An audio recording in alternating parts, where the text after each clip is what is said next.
ओं नमो भगवते रामकृष्णाय। बोलपुर रामकृष्ण मठ आयोजित भक्त सम्मेलने उपस्थित होते पेरे कृतार्थ बोध करछि। सर्वप्रथमे रामकृष्ण मठेर जिनि अध्यक्ष पूज्य प्रिय स्वामी भूदेवानंद जी के आमार कृतज्ञता जानाई, श्रद्धा निवेदन करी।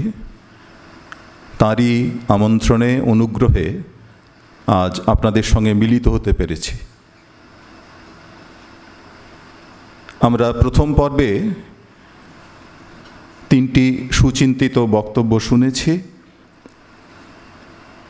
स्वामी कल्याणेशानंद जी महाराज, स्वामी सोमात्मानंद जी महाराज एवं उपाचार्य सबुज कली सेन महाशयार अत्यंत सुचिंतित एवं मनोज्ञ এই তিনটি ভাষণ আমাদের হৃদয়কে পরিপূর্ণ করে দিয়েছে, আনন্দ বিতরণ করেছে অবিরত। অধ্যাপিকা সেনকে আমি অনুরোধ করেছি তার বক্তব্য বিষয় লিখিত আকারে উদ্বোধনে পাঠানোর জন্য। এটির ছাপা অক্ষরে থাকার অত্যন্ত প্রয়োজন আছে। এছাড়াও সোমাত্মানন্দজি খুব সহজভাবে কতগুলি গভীর কথা বলে গেছেন।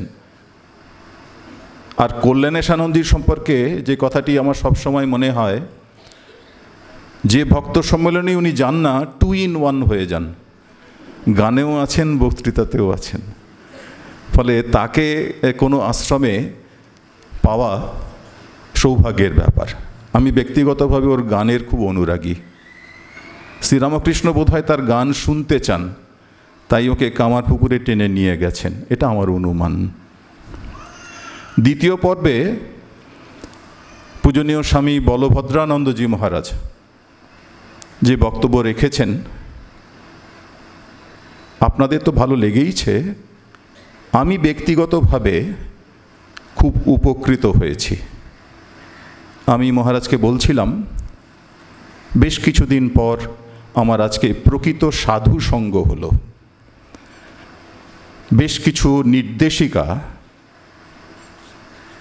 অনেকগুলো অভিমুখ নিয়ে আমাদের সামনে এত চমৎকার উপস্থাপিত করেছেন এবং তার কথার পেছনে এত শক্তি ছিল, কারণ সেগুলি তিনি নিজে আচরণ করেন, তাই এত প্রত্যয়ের সঙ্গে এই কথাগুলি এখানে বলতে পেরেছেন। তাকে আমার ভক্তিপূর্ণ প্রণাম জানাই এবং অন্যান্য সন্ন্যাসী বর্গ যারা আছেন তাদের সকলকে আমার শ্রদ্ধা এবং নমস্কার জানাই। ভক্তমণ্ডলীকে শ্রদ্ধাপূর্ণ নমস্কার জানাই, মাতৃমণ্ডলীকে আমার প্রণতি জানাই। আমার আজকের বিষয়বস্তু শ্রীরামকৃষ্ণের সমকালীন ভক্তমণ্ডলী। এখন ভক্তমণ্ডলী বিষয়টি খুব ব্যাপক এবং বিরাট। যদিও সেই কালে কলকাতায় যোগাযোগ ব্যবস্থা খুব ভালো ছিল না, তবু শ্রীরামকৃষ্ণের কাছে প্রচুর ভক্ত উপস্থিত হতেন। তার দুটি কারণ আছে। একটি, দক্ষিণেশ্বরে অনেকে উপস্থিত হতেন, আবার শ্রীরামকৃষ্ণ দক্ষিণেশ্বর ছেড়ে কলকাতায় আসতেন। ফলে বিপুল সংখ্যক মানুষের সঙ্গে তার যোগাযোগ হয়েছিল। এবং এই ভক্তমণ্ডলীর মূলত দুটি ধারা।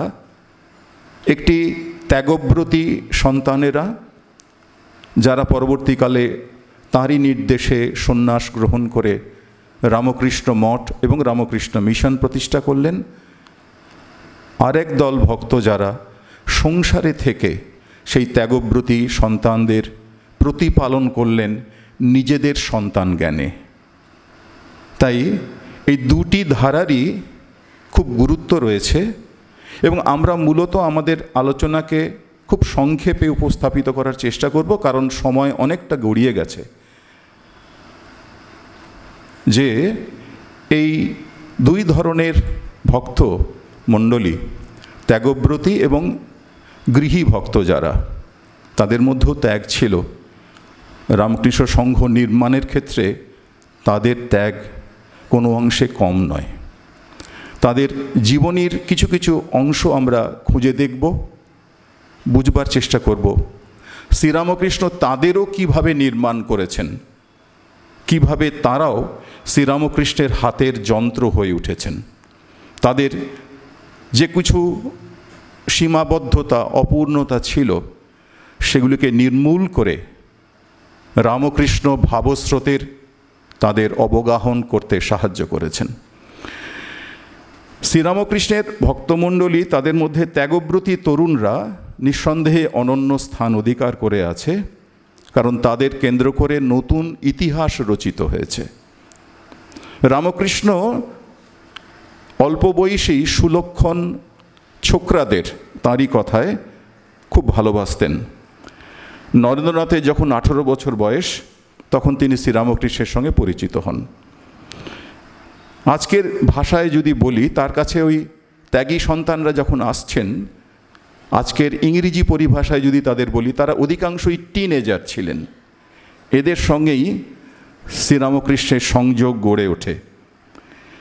তিনি তাদের একান্তে আধ্যাত্মিক পরামর্শ দিতেন, পঞ্চবটি অথবা বেলতলায় ধ্যান করতে পাঠাতেন। স্কুল কলেজের ছাত্রদের তার ভালোবাসার কারণ তারা অনাঘ্রাত পুষ্প, কীটদষ্ট পুষ্প নয়, তাই তাদের দেবতার চরণে খুব সহজে নিবেদন করা যায়। তারা কাম কাঞ্চনের দাস নয়। তার একটি উক্তি আপনারা সকলে জানেন, আজকে স্মরণ করতে ভালো লাগছে এই প্রসঙ্গে। তিনি বলতেন, ছোকরাদের অত ভালোবাসি কেন জানো? ওরা খাঁটি দুধ একটু ফুটিয়ে নিলেই হয়, ঠাকুরের সেবায় চলে। জলো দুধ অনেক জাল দিতে হয়, অর্থাৎ আগুন দিতে হয়, অনেক কাঠ পুড়ে যায়। ছোকরারা যেন নতুন হাঁড়ি, পাত্র ভালো, দুধ নিশ্চিন্তে রাখা যায়। তাদের জ্ঞান উপদেশ দিলে শীঘ্র চৈতন্য হয়। শ্রীরামকৃষ্ণ নিজে এ কথাটা স্মরণ করিয়ে দিয়েছেন। শ্রীরামকৃষ্ণের সেই ছোকরার দল পৃথিবীব্যাপী রামকৃষ্ণ ভাবান্দোলনের সূচনা করেছে। তাদের সঙ্গে সব সময় সামিল হয়েছেন গৃহী ভক্তবৃন্দ। তবে সম্মিলিত সামগ্রিক প্রয়াসের পশ্চাতে ছিল শ্রীমা সারদা দেবীর সংঘজননী হিসেবে অধিষ্ঠান। তাঁর আশ্চর্য এবং অমোঘ আশীর্বাদ ও প্রেরণা বিপদের নানা ভ্রুগুটিকে উপেক্ষা করে রামকৃষ্ণ সংঘকে অগ্রসর হতে বিশেষভাবে সাহায্য করেছিল। শ্রীমা বলেছিলেন, আমরা জানি, ঠাকুরের ত্যাগী শিষ্যরা তার ভাব নিয়ে একত্র থাকবে এবং সংসার তাপদগ্ধ মানুষজন তাদের কাছে সেই ভাব পেয়ে ধন্য হবে, একথা মা বলেছেন। 19 শতক, 20 এবং 21 শতকে রামকৃষ্ণ ভাব প্রচার ও প্রসারে সন্ন্যাসী সংঘের সমান্তরালভাবে গৃহী ভক্তদেরও আমরা গুরুত্বপূর্ণ ভূমিকা পালনে অগ্রসর হতে দেখি। ভক্তগণ রামকৃষ্ণ সংঘকে অর্থ, সামর্থ্য, সেবা, সহায়তা দিয়ে অশেষ সমাদরে পরিপালন করে চলেছেন এবং পরম আনুগত্যের পরিচয় রেখেছেন। ভাগবতে একটি শ্লোকে বলা হয়েছে, ভগবান কৃষ্ণ সেখানে বলছেন, তার বাংলা তর্জমা করলে এরকম দাঁড়ায়, কৃষ্ণ বলছেন, আমার কথায় হয়তো কারু শ্রদ্ধা জন্মালো, অর্থাৎ ভগবত প্রসঙ্গ ভালো লাগলো, কিন্তু এত বৈরাগ্য নেই যে সংসার ত্যাগ করে চলে যাবে। আবার সংসারে তেমন আসক্তিও নেই, এমন ব্যক্তির পক্ষে ভক্তিযোগ সিদ্ধিত হয়। ভাগবতে এই কথা বলছেন ভগবান কৃষ্ণ। অর্থাৎ সংসারে আছেন বটে, কিন্তু সংসারে তেমন আসক্তি নেই, আবার ভগবানের প্রতি তীব্র আকর্ষণ বোধ করেন। এই আজকেই ধরুন 19 মার্চ 2023, পৃথিবীতে লৌকিক দিক থেকে আনন্দ উপভোগের অনেক উপকরণ ছড়ানো রয়েছে। সেগুলিকে পেছনে ফেলে আজ প্রায় 200, 250, খুব জোর 300 ভক্ত এখানে উপস্থিত হয়ে আছেন। আমরা যেটাকে সোকল এন্টারটেনমেন্ট বলি, তার কোনো আয়োজন কিন্তু এখানে নেই, খুবই সাদামাটা সাধারণ আয়োজন। সংসার পেছনে পড়ে রয়েছে। এখানে বসে আমরা কেউ সংসারের কথা ভাবছি না, আমরা এখন সকলে সম্মিলিতভাবে রামকৃষ্ণ যাপন করছি, শ্রীমা যাপন করছি, স্বামী বিবেকানন্দ পার্ষদদের যাপন করছি। আমাদের জীবনের সঙ্গে তাদের জীবনকে যুক্ত করে দেখছি, অনুপ্রাণিত হচ্ছি, উজ্জীবিত হচ্ছি, নতুন স্বপ্নকে চোখে লগ্ন করে স্বস্বক্ষেত্রে ফিরে যাব। এই যে একটা পরিবর্তন, এই যে একটা পরিবর্ধন, এই যে একটা আনন্দঘন পরিবেশ, এইটি কিন্তু শ্রীরামকৃষ্ণের কে কেন্দ্র করে আমরা সকলে উপভোগ করছি। যে কথা ভাগবতে কৃষ্ণ বলছেন, তাদের পক্ষে ওই ভক্তিযোগ সিদ্ধিত হয়, ভক্তিযোগ অবলম্বন করার কথা বলছেন। 19 শতকে শ্রীরামকৃষ্ণের কাছে যারা আসতেন, আজকে আমরা এসেছি, আগামী দিনেও আসবে, কিন্তু শ্রীরামকৃষ্ণের কালে যারা তার কাছে আসতেন তাদের সকলের অধিকাংশেরই এই ধরনের মানুষ ছিলেন। ভাগবতের এই ভাবনার সঙ্গে তাদের চরিত্রগত একটা সাযুজ্য আমরা কিন্তু লক্ষ্য করি। তাই সেই সব ভক্তদের শ্রীরামকৃষ্ণ বলতেন কলিতে ভক্তিযোগ, নারদিয়া ভক্তি, ঈশ্বরের নাম গুণগান আর ব্যাকুল হয়ে প্রার্থনা করা। শ্রীরামকৃষ্ণের মতে সংসারী ব্যক্তি যদি অনাসক্ত হয়ে ঈশ্বরে ফল সমর্পণ করে তার প্রতি ভক্তি রেখে সংসারে কর্ম করে, সেও কর্মযোগ। তবে অনাসক্ত হয়ে কাজ করা খুব সহজ নয়। তাই গৃহী ভক্তদের কাছে ভক্তিযোগকে যুগ ধর্ম হিসেবে শ্রীরামকৃষ্ণ চিহ্নিত করেছেন। কথামৃতে প্রবেশ করলেই আমরা তার আভাস পাই। ভক্তকে তিনি এমন আশ্বাস দিয়েছেন যে ভগবান ইচ্ছা করলে শরণাগতকে ব্রহ্মজ্ঞান পর্যন্ত দিতে পারেন। শরণাগত ভক্তকে ভগবান কৃপা করলে ব্রহ্মজ্ঞান দিতে পারেন। জ্ঞানের পথে গেলেই যে ব্রহ্মজ্ঞান হবে এমন নয়, শরণাগতি ভক্তি মানুষকে ব্রহ্মজ্ঞান এনে দেয়।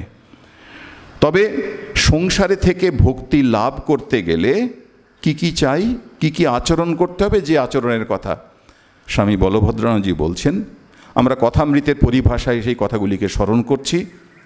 সাধু সঙ্গ, বালকের মতো বিশ্বাস, নির্জনে তার ধ্যান চিন্তা, তার নাম গুণকীর্তন আর ব্যাকুল হয়ে প্রার্থনা করা।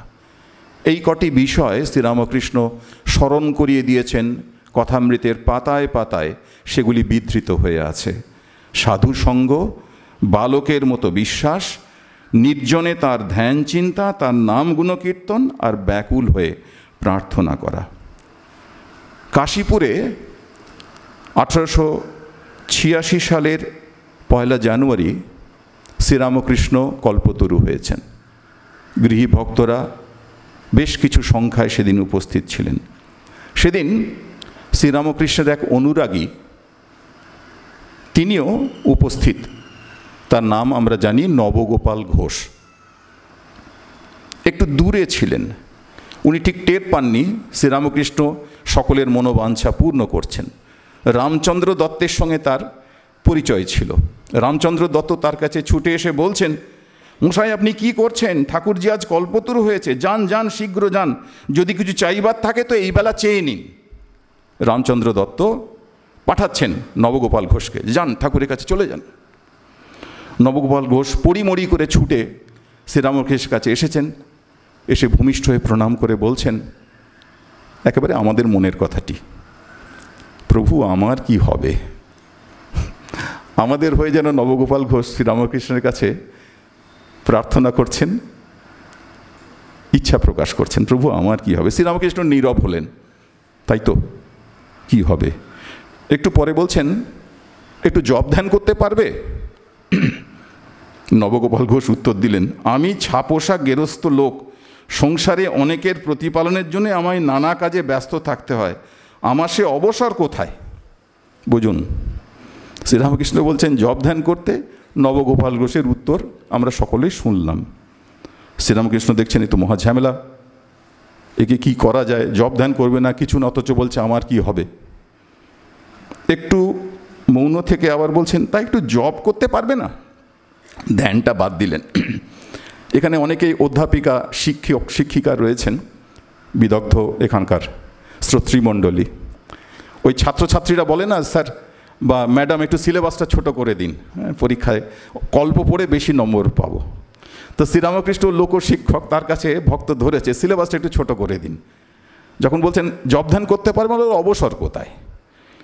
তারপরে শ্রীরামকৃষ্ণ বলছেন তাহলে একটু জব করতে পারবে না, উত্তর এলো তারই বা অবসর কোথায়? এ মহা ঝামেলা। শ্রীরামকৃষ্ণ দেখছেন এ তো অদ্ভুত ভক্ত, আমাকে ঠেলে ঠেলে প্রায় একেবারে মানে খাদের কিনারায় এনে দাঁড় করিয়েছে, এবার ঠেলা মারলে কোথায় যাব জানি না। মরিয়া হয়ে শ্রীরামকৃষ্ণ তাকে একটা পাল্টা প্রশ্ন করলেন।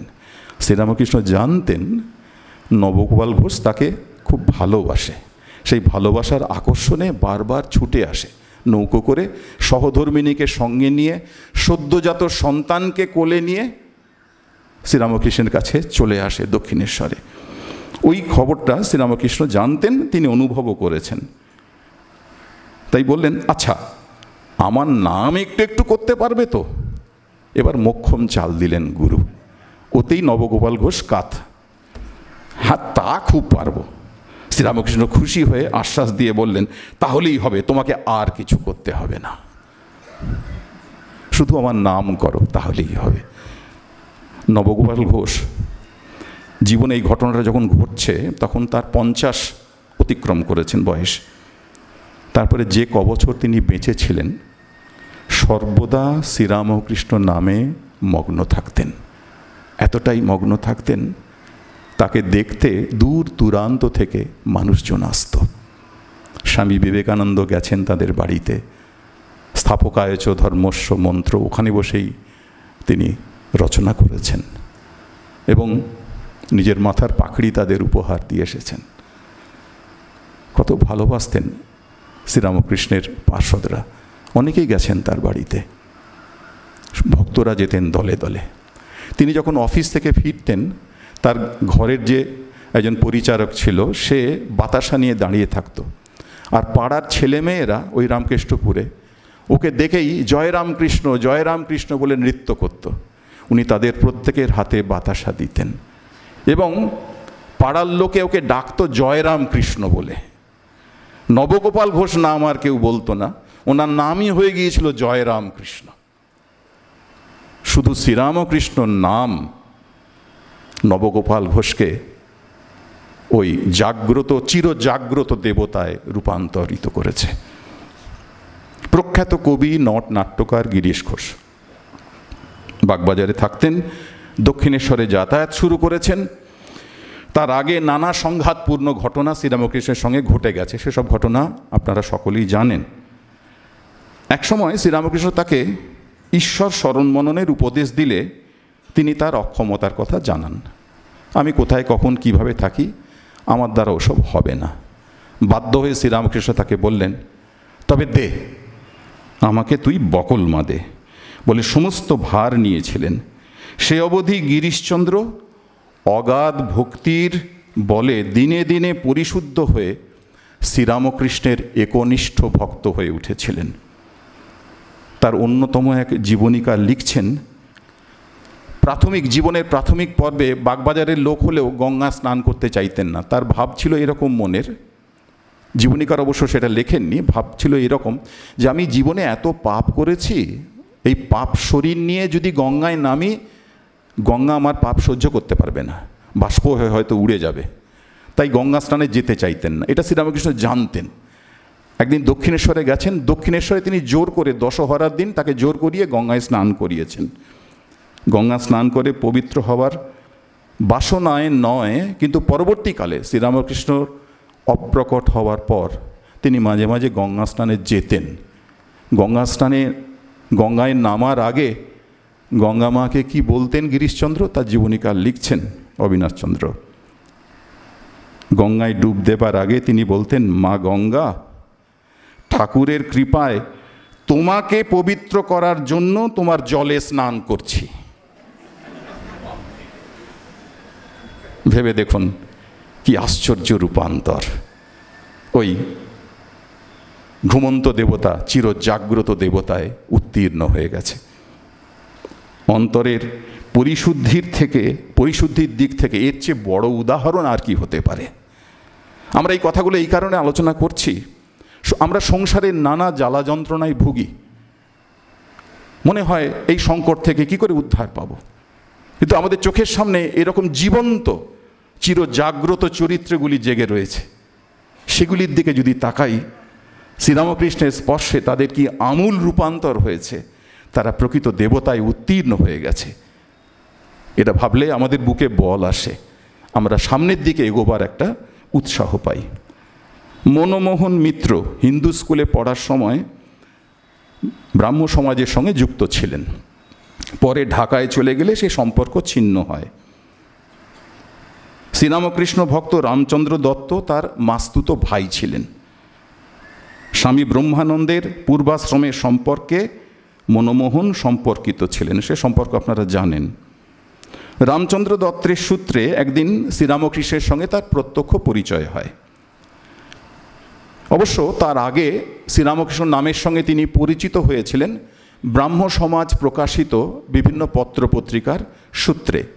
কেশবচন্দ্র সেন থেকে শুরু করে অন্যান্য ব্রাহ্ম সমাজের যে পত্রপত্রিকা ছিল, সেখানে শ্রীরামকৃষ্ণের জীবনের কিছু অংশ, ঘটনা বা বাণী প্রকাশিত হয়েছে। শ্রীরামকৃষ্ণ মনমোহন প্রমুখকে কীর্তন করতে বলেছিলেন।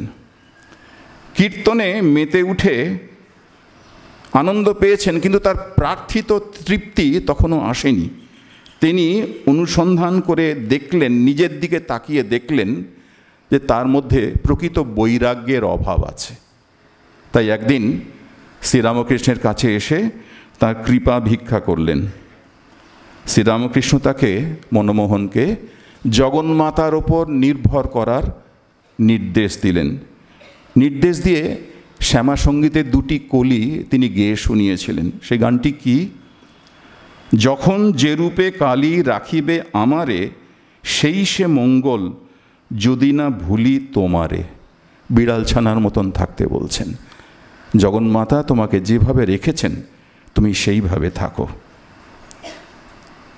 তিনি মনমোহনকে বলেছিলেন, প্রত্যেকে নিজের ভাব বজায় রেখে সাধন পথে অগ্রসর হতে হবে প্রত্যেককে। শুধু ভেগ ধারণ করলেই একজনের ভাবরাশি অন্যের মধ্যে সঞ্চারিত হয় না। সেদিন শ্রীরামকৃষ্ণ মনমোহনকে যা বলেছিলেন, তার ফলে মনমোহনের ভাবান্তর হলো। তিনি বুঝতে পেরেছিলেন সংসার জীবনে থাকতে গেলে অনাসক্তি সার। অনাসক্তি অবলম্বন করে থাকতে পারলে জীবনে প্রকৃত শান্তির আশ্বাস আমরা পাব। শ্রীরামকৃষ্ণ এমন কথাও বলছেন মনমোহনকে, কামকাঞ্চন ত্যাগ না করলে ঈশ্বর লাভ করা যায় না। এটা সত্য। শ্রীরামকৃষ্ণ বলছেন, গম্ভীরানন্দজি তার ভক্তমালিকা গ্রন্থে লিখেছেন এ কথা। শ্রীরামকৃষ্ণ বলছেন, কাম কাঞ্চন ত্যাগ না করলে ঈশ্বর লাভ করা যায় না, এ কথা সত্য। আবার এও সত্য যে কাম কাঞ্চন ত্যাগ করলেই ঈশ্বর লাভ হয় না। তাহলে কিসে হয়? শ্রীরামকৃষ্ণ বলেছিলেন, জেনে রাখো এ সংসার তোমার নয়, এ সংসার ভগবানের। অনাসক্তির কথা বলছেন। এই সংসার ভগবানের সংসার, এটির প্রতিফলন আমরা শ্রীরামকৃষ্ণের আরও কয়েকজন ভক্তের মধ্যে আমরা দেখব। তার মধ্যে সর্বাগ্রে আপনাদের যার নাম মনে পড়বে তিনি মহেন্দ্রনাথ গুপ্ত।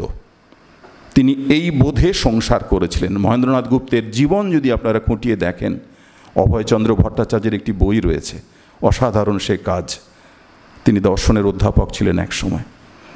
তো তিনি সেখানে দেখিয়েছেন, আমরা সে প্রসঙ্গে পরে সময় থাকলে আসব, যে জেনে রাখো এ সংসার তোমার নয়, এ সংসার ভগবানের। এরপর তার মধ্যে কি রূপান্তর এসেছিল মনমোহনের মধ্যে?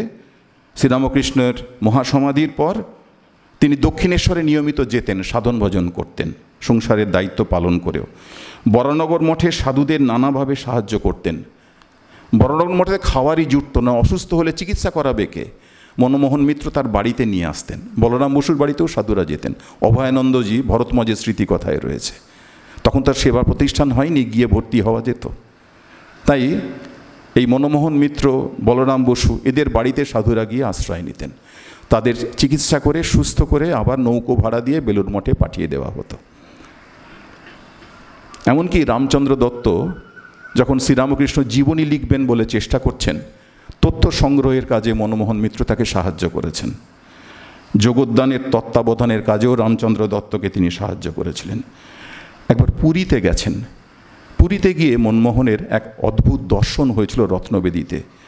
তিনি জগন্নাথ বিগ্রহের জায়গায় শ্রীরামকৃষ্ণকে সেখানে প্রত্যক্ষ করে আনন্দে উদ্বেল হয়ে রামকৃষ্ণরূপী জগন্নাথের জয় বলে চিৎকার করে উঠেছিলেন। সচকিত হয়ে উঠেছিল পুরীর পাণ্ডারা, ভক্তরা। নিরন্তর শ্রীরামকৃষ্ণ নাম জপ করতে করতে তিনি শরীর ত্যাগ করেন এবং সেই শরীর ত্যাগের মুহূর্তকে দেখবার জন্য স্বামী প্রেমানন্দ মহারাজ মৃত্যুশয্যা পাশে উপস্থিত ছিলেন 3 দিন টানা। তাঁর সামনেই মনমোহন মিত্রের শরীর ত্যাগ হয় রামকৃষ্ণ নাম জপ করতে করতে। আরেকজন ভক্তের কথা স্মরণ করছি, কোম্পানির মুৎসুদ্ধি সুরেন্দ্রনাথ মিত্র। 19 শতকে 300-400 টাকা মাসে মাইনে পেতেন। স্বধর্মে আস্থা ছিল না। সেকালের সাহেবী ভাবাপন্ন মেজাজ এবং সুরাপানে আসক্ত ছিলেন। একদিন রামচন্দ্র তিনি মানসিক যন্ত্রণা ভোগ করছেন দেখে রামচন্দ্র দত্তকে বললেন যে চলো না, ঠাকুরের কাছে চলো, শ্রীরামকৃষ্ণের কাছে তোমায় নিয়ে যাই। এত উদ্ধত ছিলেন সেই সময় সুরেন্দ্রনাথ মিত্র, আপনারা জানেন, অদ্ভুত এক মন্তব্য করেছিলেন। ঔদ্ধত্য থেকে সেই মন্তব্য এসেছিল, দেখো তোমরা তাকে শ্রদ্ধা করো ভালোই, আমায় কেন সেখানে নিয়ে যাবে? হংস মধ্যে বক যথা, বিদ্রুপ করছেন সুরেন মিত্তির। তারপরে বলছেন, এখানেই থামলেন না, ঢের দেখেছি তিনি যদি কোনো বাজে কথা বলেন তাহলে আমি তার কান মুলে দেব। এতটা ঔদ্ধত্য ছিল সুরেন মিত্রের। অথচ পরবর্তীকালে শ্রীরামকৃষ্ণের প্রতি তিনি এতটাই অনুরক্ত হয়ে যান যে শ্রীরামকৃষ্ণ সেবার ভার নিজে গ্রহণ করে ধন্য মনে করতেন। কাশীপুরের বাড়ি ভাড়া, বরানগর মঠ স্থাপনের প্রাথমিক পর্বে আর্থিক সাহায্য তার বদান্যতা ইতিহাস সৃষ্টি করেছে। এমনকি বেলুড় মঠে জমি কেনার সময় সে যুগে 1000 টাকা দান করেছিলেন। শ্রীরামকৃষ্ণ যখন রোগশয্যায় কাশীপুরে শায়িত, 1 বৈশাখ তার ইচ্ছে ছিল কালীঘাটে যাবেন, মা কালীর কাছে পুজো দেবেন। তখন তার স্বধর্মে আস্থা ফিরেছে, কিন্তু অফিস ফেরতা আর যাওয়ার সময় হলো না। তাই ফল ফুল মিষ্টি যা কিনেছিলেন তা নিয়ে সরাসরি কাশীপুরে চলে এলেন। এসে কি বলছেন, আজ 1 বৈশাখ, আজ আবার মঙ্গলবার, কালীহাটে যাওয়া হলো না। ভাবলাম যিনি কালী ঠিক চিনেছেন তাকে দর্শন করলেই হবে। সেগুলি শ্রীরামকৃষ্ণ চরণে, ওই যিনি কান মুলে দেবেন বলেছিলেন, তিনি কানমোলা খেয়ে শ্রীরামকৃষ্ণের চরণে সব নিবেদন করে ধন্য হলেন। আগের দিন সংক্রান্তি ছিল, চৈত্র সংক্রান্তি। সেদিন শ্রীরামকৃষ্ণের প্রতিকৃতিতে তিনি ফুল, চন্দন ইত্যাদি দিয়ে পুজো করেছেন বাড়িতে। সে কথা তিনি ঠাকুরকে বলছেন কাশীপুরে রোগশয্যায়। তখন মাস্টারমশাইয়ের দিকে তাকিয়ে কথামৃতে রয়েছে, ঠাকুর ইঙ্গিতে বলছেন, আহা কি ভক্তি। আমরা শ্রীরামকৃষ্ণের জন্মোৎসব পালন করি প্রতি বছর, কিন্তু শ্রীরামকৃষ্ণের জীবদ্দশায় তার জন্মোৎসব প্রথম পালিত হয়েছিল 1881 খ্রিস্টাব্দে, এবং সেটা দক্ষিণেশ্বরে। তার আয়োজক ছিলেন এই সুরেন্দ্রনাথ মিত্র। পরপর 2 বছর সমগ্র ব্যয়ভার তিনি বহন করেছেন। পরে পরে অন্যান্য ভক্তরা তার সঙ্গে যুক্ত হয়ে যান। তাই ঠাকুরের কানমূলে দিতে গিয়ে নিজেই কানমোলা খেয়েছিলেন। শুধু তাই নয়, তার শরীর, মন, প্রাণ সব কিছু শ্রীরামকৃষ্ণ চরণে অর্পণ করে নিজের জীবন ধন্য মনে করেছিলেন, কৃতকৃতার্থ হয়েছিলেন। শ্রীরামকৃষ্ণের অন্যতম গৃহী ভক্ত রামচন্দ্র দত্ত। চিকিৎসা ও রসায়ন শাস্ত্রে অধ্যাপনার কাজে তিনি সফল ব্যক্তি ছিলেন। তিনি সে যুগে ইংল্যান্ডের রাসায়নিক সভার সদস্য হয়েছিলেন। কুর্চিসিন নামে একটি আমাশয়ের প্রতিষেধক ওষুধ আবিষ্কার করে খ্যাতি লাভ করেছিলেন।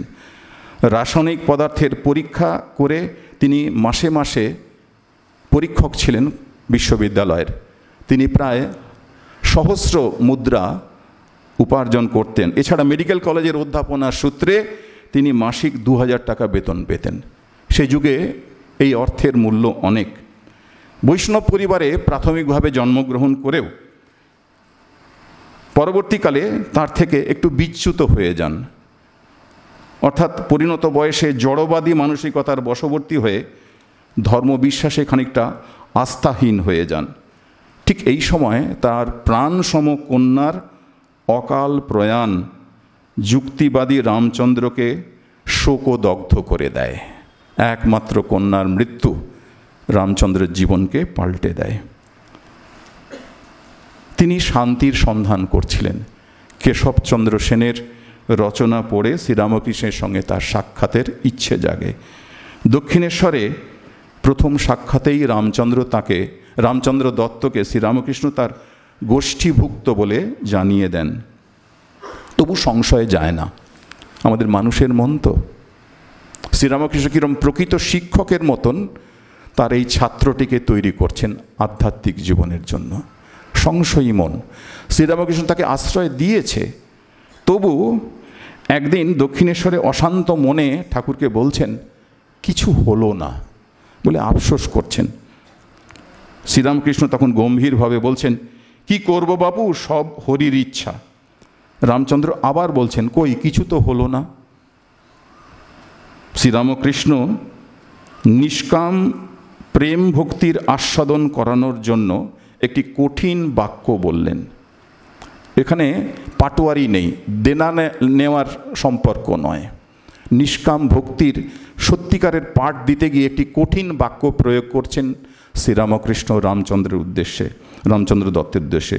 কি বলছেন, আমি কারো খাইও না নিও না, তোমাদের এখানে আসতে হয় এসো, না হয় এসো না। এরকম কথা শ্রীরামকৃষ্ণ খুব কম বলেছেন।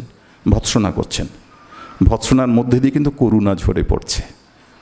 শ্রীরামকৃষ্ণ যেমন শিক্ষক শিক্ষিকেরা ছাত্রছাত্রীকে ভৎসনা করেন, কিন্তু সেটা কি কোনো অসূয়া সঞ্জাত? তা নয়। তা যদি হয় তাহলে সেটা বিফল হবে। যদি সন্তান জ্ঞানে তাকে ভৎসনা করা যায় তাহলে তার কল্যাণ হবে। তাই সেদিক থেকে শ্রীরামকৃষ্ণ তাকে বলছেন, আমি কারো খাইও না নিও না, তোমাদের এখানে আসতে হয় এসো, না হয় এসো না। নামির চেয়ে নাম শক্তিশালী, এ কথা রামচন্দ্র দত্ত জানতেন। সেদিন এতই মন খারাপ, ঠাকুরের কাছে ভৎসনা পেয়ে তিনি আর বাড়ি ফিরলেন না। ওই উত্তর দক্ষিণের বারান্দায় রাত্রে শুয়ে থাকলেন। শুয়ে শুয়ে প্রাণপণে রামকৃষ্ণ নাম জপ করছেন। দেখছেন শ্রীরামকৃষ্ণ আসেন কিনা তার কাছে। ঠাকুর তার ছোট ঘরটিতে খাটে শুয়ে রয়েছেন। মাঝরাত পেরিয়ে গেছে। ঠাকুর তার শয্যা ত্যাগ করে রামচন্দ্র দত্তের পাশে গিয়ে তাকে তার বিছানার পাশে বসে মধুর বাক্যে সান্ত্বনা প্রদান করলেন। রামচন্দ্রের মনের খেদ দূর হলো, মায়ে পয়ে যেন মিল হয়ে গেল। মান অভিমান চলছিল, সেটা মিল হয়ে গেল। রামচন্দ্র একটু কৃপণ গোছের ছিলেন। তারা যার জীবনী যারা পড়েছেন তারা জানেন। অর্থ ব্যয় একটু কুণ্ঠিত হতেন, প্রচুর রোজগার করতেন, একটু কৃপণ প্রকৃতির। শ্রীরামকৃষ্ণ এটি জানতেন।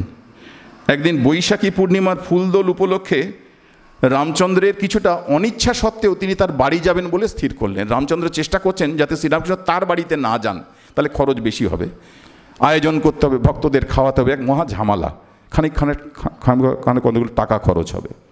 কিন্তু শ্রীরামকৃষ্ণ নাছোড়, তিনি যাবেনই তার বাড়ি। গেলেন। ভক্তদের আগমনে সংকীর্তনে প্রভু শ্রীমুখের বাণীতে রামভবন মুখরিত এবং পবিত্রকৃত হলো। একই সঙ্গে রামচন্দ্রের কার্পণ্য দূর হলো, খরচ করতে বাধ্য হলেন এবং তারপর থেকে দুহাতে খরচ করতেন। পরিবর্তন এলো। শুধু তাই নয়, এই যে ভক্ত সম্মেলন আজ আমরা করছি, এই যে বোলপুর রামকৃষ্ণ মঠ আয়োজন করছে, এই ভক্ত সম্মেলনের আয়োজক শ্রীরামকৃষ্ণ রামচন্দ্র দত্তকে দিয়ে করিয়েছেন। ওই রামভবনে গিয়ে ভক্ত সম্মেলন করলেন, যার কেন্দ্রে শ্রীরামকৃষ্ণ। এবং এরপরে যে ভক্ত বাড়িতে শ্রীরামকৃষ্ণ যেতেন, তো ওরা বলতেন কি আয়োজন করব, বলছে ও তো আমি জানি না বাপু, তোমরা রামকে জিজ্ঞাসা করো। রামচন্দ্রের মডেলটাই কিন্তু গৃহীত হলো। গান হবে, সৎকথা বলা হবে, পাঠ হবে, প্রসাদ গ্রহণ হবে, এই মডেল কিন্তু রামচন্দ্র দত্ত দিয়ে গেছেন। মোরাললেস আজকের দিনে যেখানে যেখানে ভক্ত সম্মেলন হয়, ওই রামচন্দ্র দত্তের মডেল কিন্তু অনুসৃত হয়ে চলেছে। শ্রীরামকৃষ্ণ গৃহী ভক্তদের ঈশ্বরীয়ভাবে উদ্বুদ্ধ করে তাদের সংসার বন্ধন শিথিল করে দিতেন। আবার অন্যদিকে সাংসারিক কর্তব্য দায় দায়িত্ব পালনেও সচেতন করে দিতেন। হাজরামশাই দক্ষিণেশ্বরে শ্রীরামকৃষ্ণের কাছে বাস করলেও তার পরিবার অর্থাৎ তার সহধর্মিণী এবং বৃদ্ধা মায়ের খোঁজ নিতেন না। দক্ষিণেশ্বরের তখন তিনি থাকতেন, আর কামারপুকুরের কাছে তার বাড়ি, গ্রাম, তার যে গ্রাম, কোনো খোঁজ নিতেন না। কৃষ্ণকিশোর সন্তান এবং নিজের মাকে অবহেলা করতেন, এড়েদার কৃষ্ণকিশোর। এদের কথা উল্লেখ করে শ্রীরামকৃষ্ণ গৃহস্থকে কর্তব্য পালনের নির্দেশ দিয়েছেন, কারণ তার ধর্মেরই অঙ্গ বলে শ্রীরামকৃষ্ণ মনে করতেন। কর্তব্য থেকে বিচ্যুত হওয়া সমীচীন নয়, একথা তিনি বলতে কার্পণ্য করেননি। শ্রীরামকৃষ্ণ গৃহী ভক্তদের ভক্তির পথ অনুসরণ করার নির্দেশ দিলেও বৈষয়িক ক্ষুদ্র স্বার্থে, স্বার্থ চরিতার্থতায় ভক্তিকে প্রয়োগ করতে চাইতেন না বা তার পক্ষপাতী ছিলেন না। ভক্তির নামে ছেলের চাকরি, মেয়ের বিয়ে, রোগ আরোগ্যের প্রার্থনাকে ধিক্কার জানিয়েছেন শ্রীরামকৃষ্ণ। বলেছেন ঈশ্বরের কাছে লাউ কুমড়ো ফল চেয়েও না। একই সঙ্গে ঈশ্বরের প্রতি অহেতুকী ভগবত প্রেমের কথা ভক্তদের স্মরণ করিয়ে দিয়েছেন। তোমার কাছে ঐহিক কিছু আমি চাই না, শুধু তোমাকে চাই, তোমাকে ভালোবাসতে চাই, সর্বস্ব দিয়ে তোমাকে ভালোবাসতে চাই। জীবনে আমার প্রেয় এবং শ্রেয় বস্তু হে ঈশ্বর তুমিই যেন একমাত্র হও, আর কিছুতে যেন আমার মন আসক্ত না হয়। দক্ষিণেশ্বরে এক ভক্ত শ্রীরামকৃষ্ণের কাছে যখন এসেছেন, কথা প্রসঙ্গে বলছেন, কথায় কথায় বলছেন সব ঈশ্বরের ইচ্ছা। তখন শ্রীরামকৃষ্ণ একটু বিরক্ত হয়ে তাকে ভৎসনা করছেন, খুব শক্ত কথা বলছেন। কি করে বুঝলে এটা ঈশ্বরের ইচ্ছা আর ওটা ঈশ্বরের ইচ্ছা নয়? ঈশ্বরের ইচ্ছা যদি বলো, তোমার ছেলে যখন মারা যায় তখন ঈশ্বরের ইচ্ছা দেখতে পাও না কেন? এ কথা বলার উদ্দেশ্য একটাই, উপলব্ধিবিহীন শাস্ত্র কথাকে তিনি মেনে নিতে চাইতেন না। কারণ উপলব্ধি তথা অনুভূতি আধ্যাত্মিক জীবনের সার বস্তু, যা 19 শতকেই শুধু নয় সর্বকালীন সত্য হিসেবে স্বীকৃত হয়ে আছে। অনেক সময় ভক্তরা বলেন আমরা গেরস্থ, আমরা আর কি করতে পারি? এই ভাব দূর করতে, দিনহীন ভাব দূর করতে শ্রীরামকৃষ্ণ শ্রীমা এসেছিলেন। শ্রীরামকৃষ্ণ বলতেন আগে মন তৈরি করো, তারপর সংসারে প্রবেশ করবে। তেল মেখে কাঁঠাল ভাঙলে হাতে আঠা লাগে না। তাই নির্দেশ দিয়েছেন নির্জনে দই পেতে জ্ঞানরূপ মাখন তুলতে হবে, সেই নির্লিপ্ত মনটি সংসারে জলে ভেসে থাকবে, ডুবে যাবে না। যাতে সব মানুষ আত্মবিশ্বাসী হয়, শ্রদ্ধাবান হয়। তাই মানুষের মহিমা কীর্তন করে শ্রীরামকৃষ্ণ একটি অদ্ভুত অসাধারণ উচ্চারণ করেছেন। অনুভূতিজাত সেই উচ্চারণ, মানুষ কি কমগা? ঈশ্বর চিন্তা করতে পারে, অনন্তকে চিন্তা করতে পারে, অন্য জীবজন্তু পারে না। এই সম্ভাবনার কথা শ্রীরামকৃষ্ণ বলছেন। স্বামীজির কথা আপনারা জানেন, দেওয়াল চুরি করে না, গরু কখনো মিথ্যে বলে না। দেওয়াল দেওয়ালই থাকে, গরু গরুই থাকে। মানুষ মিথ্যে বলে, মানুষ চুরিও করে, কিন্তু মানুষ চাইলে ইচ্ছে ডানা মেলে দেবলোকের আকাশে উড়ে যেতে পারে, মানুষ দেবতা হতে পারে। এই সম্ভাবনা রামকৃষ্ণ বিবেকানন্দ আমাদের কাছে রেখে গেছেন। গৃহীর আদর্শ আচরণ সম্পর্কে শ্রীরামকৃষ্ণ বলছেন পাঁকাল মাছের মতো সংসারে থাকবে। শ্রীমৎ ধরেছিলেন তার একটি ভাব, বড়লোকের বাড়ির দাসীর মতো সংসারে থাকবে। উনি ভবানীপুরে আমাদের যে আশ্রমটি আছে, গদাধর আশ্রম, ওখানে মাঝে মাঝে চলে যেতেন, কথামৃত লিখতেন। মটন স্কুলে মাঝে মাঝে ওই ওপরে যে ছোট্ট একটা ঘর ছিল, চিলেকোঠার ঘর, সেখানে থাকতেন। তখন উনি মটন স্কুলের দায়িত্ব নিয়েছেন, কিনে নিয়ে তার সেখানে কর্মক্ষেত্র তৈরি করেছেন। তো যাই হোক, সেবার তিনি তখন আছেন আপনার ওই আমাদের ভবানীপুরের গদাধর আশ্রমে, রামকৃষ্ণ মঠ গদাধর আশ্রম। অনেক দিন হয়ে গেছে, তার সঙ্গে ব্রহ্মচারী জগবন্ধু মহারাজ রয়েছেন। জগবন্ধু মহারাজ একদিন বলছেন, আপনি চলুন এবার বাড়ি ফেরা যাক। তো সেদিন বেরোতে বেরোতে অনেক রাত হয়ে গেছে। তখন তো ঘোড়ায় টানা ট্রাম, তারা এসে পৌঁছেছেন বাড়ির সামনে। সিঁড়ি দিয়ে চিলেকোঠার ঘরে যাচ্ছেন। তখন তার বয়স হয়েছে অনেক, 30-31 সাল নাগাদ। 32 সালে তার শরীর যায়, অশক্ত শরীর, ধীরে ধীরে উঠছেন। তো জগবন্ধু, ব্রহ্মচারী জগবন্ধু তাকে বলছেন, আচ্ছা এই বাড়ি যে ফিরলেন, আপনি ওষুধপত্র খাবেন, রাত্রে খাবেন কি? তাহলে এখনও তো ওদের আলো জ্বলছে, আপনার গৃহিণী বা বাড়ির সবাই জেগে রয়েছে, ওদের একটু ডাকি, আপনার জন্য একটু কিছু খাবার তৈরি করে দিক, আপনি খালি পেটে ওষুধ খাবেন কেন? উনি বলছেন, না না, ছেড়ে দিন, ছেড়ে দিন। জগবন্ধু মহারাজ আবার বলছেন, উনি বলছেন, না না, ছেড়ে দিন, ছেড়ে দিন। আবার তৃতীয়বার বলছেন, এটা কীরকম হয়, বাড়িতে এসে আপনি অভুক্ত থাকবেন, বাড়ির লোক জানবে না? তখনও জগবন্ধু মহারাজের হাত ধরেছেন শ্রীম। কি বলছেন? বাড়ির দাসী যদি অধিক রাত্রে বাড়ি ফেরে, বাড়ির গিন্নি কি তার জন্যে রাঁধতে বসে? গৃহকর্তা তিনি ঠিক ঠিক বাড়ির দাসীর মতন জীবনযাপন করছেন। জগবন্ধু মহারাজকে বলছেন, বাড়ির দাসী যদি অধিক রাত্রে বাড়ি ফেরে, তার জন্য কি বাড়ির গিন্নি রাঁধতে বসে? আপনি ওদের বিরক্ত করবেন না। তাহলে খাবেন কি? জগবন্ধু মহারাজ প্রশ্ন করছেন।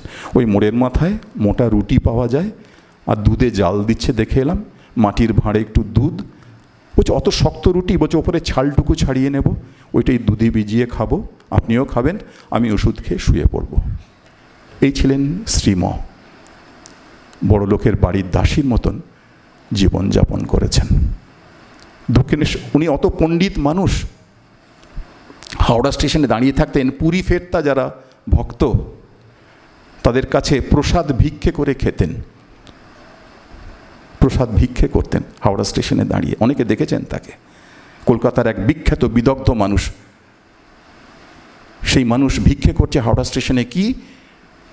পুরী থেকে ফিরে আসা ভক্তদের কাছে প্রসাদ। শ্রীরামকৃষ্ণ তাকে জগন্নাথ দর্শনে পাঠিয়েছিলেন। ফিরে আসার পর তাকে আলিঙ্গন করে শ্রীরামকৃষ্ণ বলছেন, এই আমার জগন্নাথকে আলিঙ্গন করা হলো। এই স্বীকৃতি দিয়ে গেছেন শ্রীরামকৃষ্ণ শ্রীমকে। শ্রীমর জীবনে অজস্র ঘটনা আছে, আজকে সেটা বলার সময় নেই। শ্রীরামকৃষ্ণ ভক্তদের সম্বন্ধে স্বামীজি একটি কথা শরৎচন্দ্র চক্রবর্তীকে বলেছিলেন, ভয় কি বাবা, তোরা কি আর এ জগতের লোক, না গেরস্থ না সন্ন্যাসী, এই এক নতুন ঢং।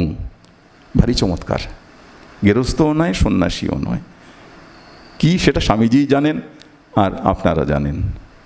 ওই ভাগবত কথাটি স্মরণ করে শুরু করেছিলাম। আশ্চর্যভাবে স্বামীজির কথার সঙ্গে তার একটা সামঞ্জস্য আমরা কিন্তু খুঁজে পাচ্ছি। প্রেমেশানন্দজি ভক্তদের বলতেন, মায়ের শিষ্য প্রেমেশানন্দজি, তোমরা গৃহী সাজবে, গৃহী হবে না। আমরা সন্ন্যাসী সাজলে হবে না, আমাদের সন্ন্যাসী হতে হবে।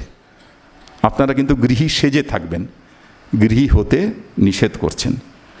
সনাতন ভারতের ঐতিহ্য অনুসারে গৃহস্থের বাড়িকে আশ্রম বলা হয়, গৃহস্থাশ্রম। বলরাম বসুর গৃহকে মাস্টারমশাই নামকরণ করেছিলেন বলরাম মন্দির। মন্দিরে কে থাকে? দেবতা থাকে। তার মানে বলরাম বসুর পরিবারের সকলের দেবত্ব জাগ্রত হয়েছিল। তাদের পরিবারের তো হয়েইছে। তাদের বাড়ির যে দাসী, সে মৃত্যুর আগে রামকৃষ্ণ বসুকে ডেকে পাঠিয়েছে, বলরাম বসুর ছেলে। তার সঞ্চয় ছিল মাত্র 500 টাকা। বালিশের নিচ থেকে বার করে বলছে, এই টাকাটা নিয়ে যাও। কি করব? তোমার দেশের বাড়িতে পাঠিয়ে দেবো? বলছে, না, বেলুর মঠে প্রেসিডেন্ট স্বামী ব্রহ্মানন্দের হাতে দেবে। কেন? না, ওখানে কোনো সেবা কাজে লাগবে। আপনারা জেনে আনন্দিত এবং আশ্চর্যান্বিত হবেন, ওই টাকার সঙ্গে ব্রহ্মানন্দজি আরও 200 টাকা যোগ করেছিলেন তার প্রণামী থেকে, 700 টাকা হয়েছিল। এখন যেটা প্রেমানন্দ মেমোরিয়াল, স্বামীজির মন্দিরের ঠিক উল্টো দিকে যে দোতলা বাড়ি, তখন একতলা ছিল। ওইটা ছিল বেলুড় মঠের প্রথম ডিসপেন্সারি বিল্ডিং। সেই ডিসপেন্সারি বিল্ডিং কে তৈরি করেছিল? ওই বলরাম বসুর বাড়ির দাসীর দানে তৈরি হয়েছিল। তার সঙ্গে রাজা মহারাজ আরও 200 টাকা দিয়েছিলেন। বেলুড়, বালি, উত্তরপাড়া থেকে প্রচুর রোগী আসতো, ওষুধ নিয়ে যেত, কিন্তু ওই বলরাম বসুর বাড়ির দাসীর দানে ওই চিকিৎসালয় তৈরি হয়েছে। স্মৃতিকথা এগুলি রয়েছে, ছড়িয়ে ছিটিয়ে রয়েছে। শ্রীমাকে শ্রীরামকৃষ্ণ বলেছিলেন, এরপর ঘরে ঘরে আমার পূজা হবে, তখন ভক্তদের গৃহই হয়ে উঠবে মন্দির। বলরাম বসুর গৃহ যদি বলরাম মন্দির হয়ে যায়, তাহলে বোলপুরের ভক্তদের গৃহ কেন মন্দির হবে না? এই বিনীত নিবেদন আপনাদের কাছে রাখছি। 3টি বাক্য উচ্চারণ করে আমার কথা শেষ করব। শ্রীরামকৃষ্ণ এসেছিলেন একজন বিশিষ্ট লেখকের লেখায় আমি দেখেছি। কেন এসেছিলেন? তার মতন করে তিনি বলছেন।